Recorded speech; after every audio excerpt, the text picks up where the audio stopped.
New York is getting ready to crack down on gun violence with a series of new laws.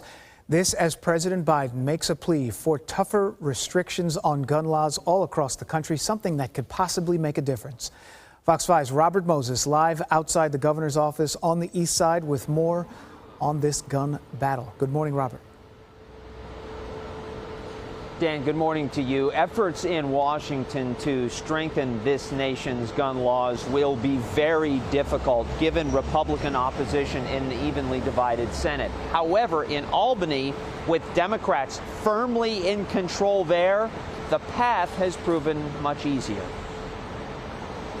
Governor Kathy Hochul says she looks forward to signing a package of gun control bills into law that Democratic state lawmakers approved. One measure bans those under 21 from possessing or buying a semi-automatic rifle. Another bill passed in Albany restricts civilian purchases of body armor to those working in approved professions. Another strengthens the state's red flag law to take away guns from those deemed to be dangerous. Another lays the groundwork for micro-stamping, which allows shell casings to be traced back to the guns from which they were fired. Enough, enough, enough. In a primetime address at the White House, President Joe Biden called for an assault weapons ban, or failing that, raising the age of those allowed to buy them to 21.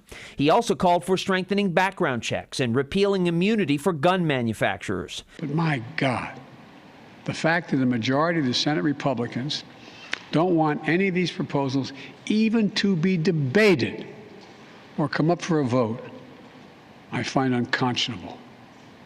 We can't fail the American people again. A small bipartisan group of senators is trying to reach agreement on something. And yesterday, as the House Judiciary Committee debated and eventually approved a gun control package along party lines, fireworks erupted. You know who didn't have their constitutional right to life respected?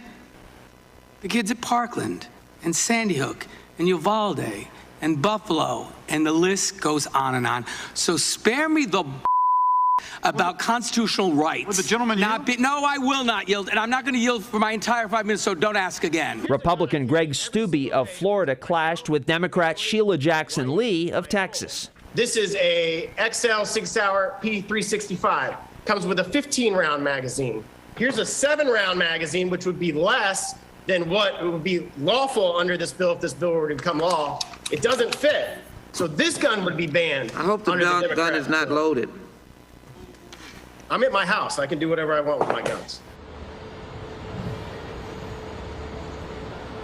And those exchanges give you a sense of the partisan politics that are at play in Washington, obstructing any efforts to do anything. Now, back in Albany, raising the minimum age for buying semi-automatic weapons from 18 to 21 here in New York is so significant, given the fact that it was an 18-year-old who legally bought a semi-automatic weapon and then authorities say used it to kill 10 people at that supermarket in Buffalo. Dan, back to you. The details never get any easier. Robert, thank you very much.